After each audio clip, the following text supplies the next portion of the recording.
জোড়া উদ্বেগে ব্যান্ডেলের বস্তিবাসী। ব্যান্ডেলের রেললাইনের ধারে দেশবন্ধু পল্লী। 30 বছর আগে বস্তি গড়েন পূর্ববঙ্গীয় মতুয়ারা।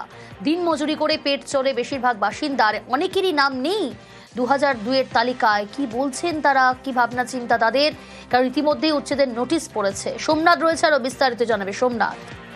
দেখো, একদম এদের যেসব বাসিন্দারা রয়েছে তাদের মরার উপরে খাড়ার ঘা। একদিকে এসআইআর নিয়ে তাদের নোটিশ, তাদের তালিকায় নাম নেই। অন্যদিকে এই যে নোটিশ দেওয়া হয়েছে রেল কর্তৃপক্ষ থেকে একটা নোটিশ দিয়ে দেওয়া হয়েছে তাদের উচ্ছেদের জন্য 14 দিনের মধ্যে তাদের উঠিয়ে যেতে হবে। তারা 30 বছর ধরে ওই লাইন পারাপারে তারা রয়েছে, যারা বাসিন্দারা রয়েছে, মতুয়ার বাসিন্দারা রয়েছে, তারা প্রায় 30 বছর ধরে তারা ওখানে বসবাস করছে। হঠাৎ এই 14 দিনের নোটিশে তাদের উঠে যাবে। তারা দিন আনে দিন খায়, দিন মজুরি। তারা তিল করে তারা বাড়ি করেছে, ঘর করেছে, এখন কোথায় যাবে তাই নিয়ে তারা চিন্তার মধ্যে রয়েছে। প্রিয়াঙ্কা, বেশ। এখন আমি কোথায় যাবো? বাচ্চা কাচ্চা নিয়ে, ছেলে নিয়ে, বউ নিয়ে কি করবো আমি এখন? আমার তো টাকা পয়সাও নাই, আমি বড় অসহায়। আমার জায়গা নিতে কোথায় যাবো? আমাদের জায়গা দিয়ে তারপর কিছু একটা করতে হবে। এই পরিস্থিতিতে ছেলে মেয়ে নিয়ে বাড়িঘর ভেঙে দিলে আমরা কোথায় যাবো? আমরা চাইছি যে একটু জায়গার ব্যবস্থা করে দিই। আমরা ঘর করেছিলাম তখন এখানে পুরো নর্দমাই ছিল, একটা ঝিল ছিল। এখন এই পরিস্থিতিতে আমাদের যদি সেই থাকার আশ্রয়টুকু চলে যায় তাহলে আমরা কি করব? যা সর্বস্ব দিনমজুরি কাজ করে এই সংসার ধর্ম করার পরে এই ঘর বাড়ি করেছি, আজকে যদি রেল উচ্ছেদ করে দেয় এই মানুষগুলো কোথায় যাবে? আমাদের একটা নির্দিষ্ট জায়গা যতক্ষণ না করে দিচ্ছে কেন্দ্র সরকার, ততক্ষণ কিন্তু আমরা এখান থেকে উঠছি না। এই একটা আমাদের আন্দোলন চলছে, তার জন্য যতদূর যেতে আমরা যাচ্ছি। রেলের জায়গা স্বাভাবিকভাবে রেল নেবে, কিন্তু যদিও এটা ঠিক যে অনেক গরিব মানুষ, এখানকার অনেক মানুষ দীর্ঘদিন ধরে ওখানে বসবাস করছে, রেলের জায়গাতে বসবাস করছে, সেটাও একটা বিষয় আছে। কিন্তু রেল যেহেতু রেলকে বাড়াতে হবে, পরিষেবা বাড়াতে হবে, রেলকে আরো উন্নত মানের পরিষেবা দিতে হবে, তো স্বাভাবিকভাবে রেলের জায়গা তাদের রেল লাইন করার জন্য বা অন্য কাজের জন্য রেল লাইন লাগবে। এদিকে এসআইআর ফর্ম ফিল আপে গিয়ে হাতাহাতি, তৃণমূল কর্মীকে চড় মারার অভিযোগ বিজেপির বিএলএর বিরুদ্ধে। পাল্টা চড়ের অভিযোগ বিজেপির বিএলএর। কি ঘটনা ঘটেছে ঠিক আরো ডিটেল জানাবে অনুপ রয়েছে আমার সঙ্গে। অনুপ, কি ঘটনা ঘটেছে? এরকম পরিস্থিতি তৈরি হলো কেন?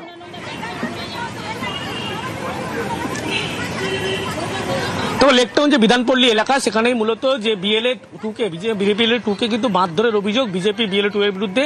একেবারে তৃণমূল কংগ্রেসের কর্মীকে কিন্তু চড় মারার অভিযোগ উঠলেই বিএলএ 2 এর বিরুদ্ধে।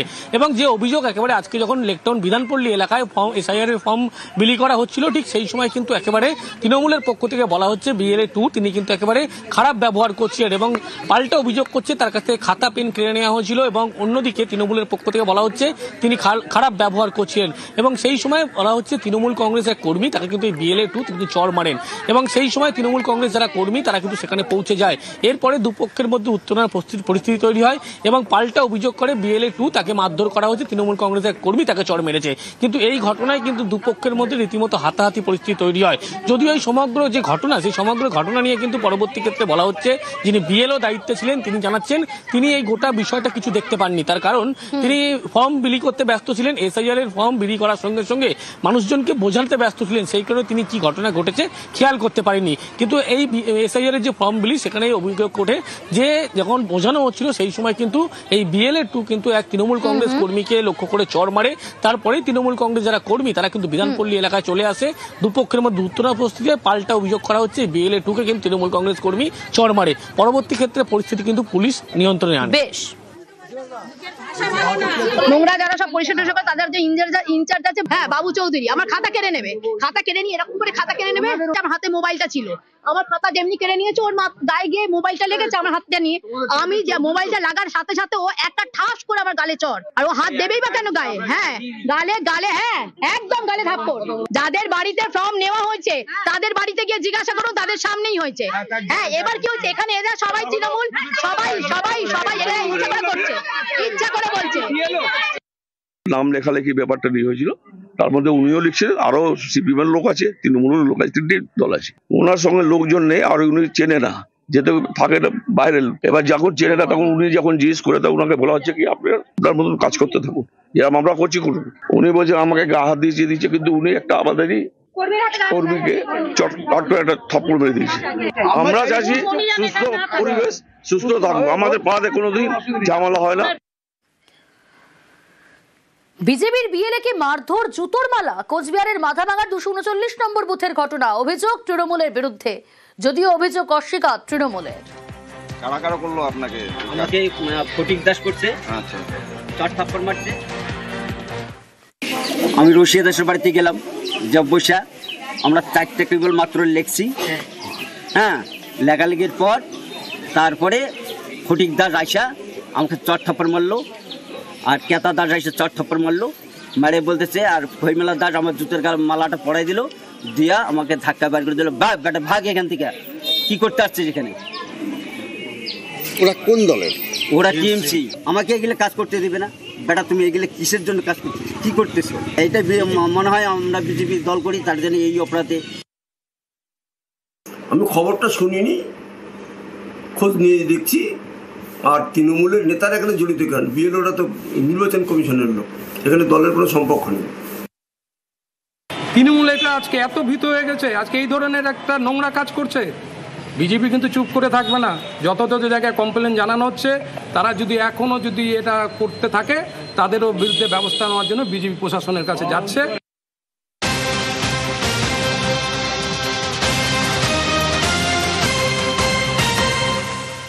বারুইপুরে বিজেপির বিএলএ আক্রান্ত। বিএলএকে মারধরের অভিযোগ বিএলওর বিরুদ্ধে। মারধরে অভিযুক্ত পঞ্চায়েত উপপ্রধানের স্বামীও। বারুইপুরের বেগমপুর গ্রামে উত্তেজনা। মারধরে বিএলএ সুরজিৎ বিশ্বাস সহ আহত 2 জন। মারধরের অভিযোগ অস্বীকার বিএলও উপপ্রধানের স্বামী।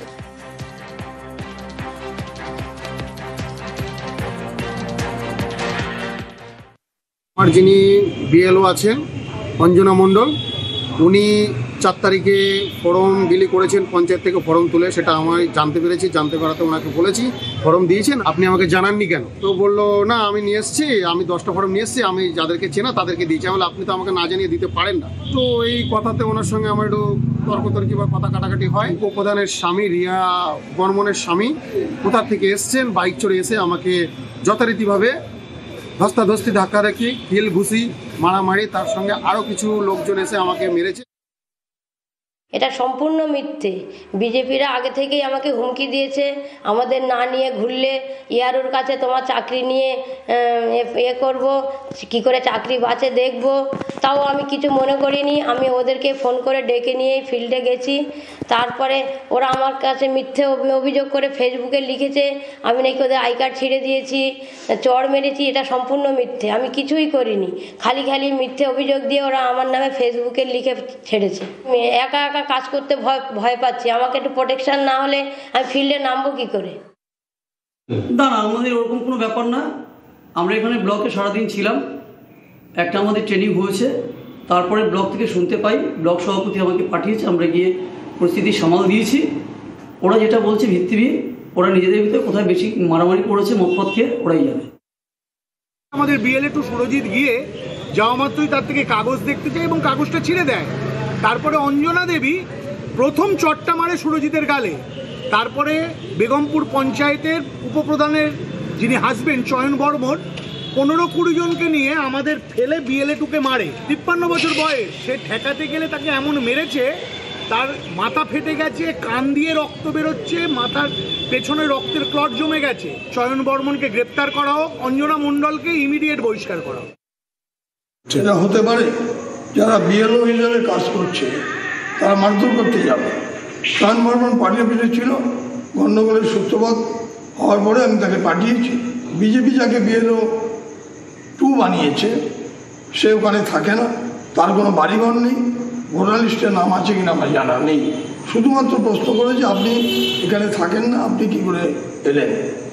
তখন চয়ন বর্মনের উপরে অকথ্য ভাষায় গালাগালি করে। অভিযোগ প্রমাণিত হবে, আসল সত্য নিশ্চয়ই উদ্ঘাটিত হবে।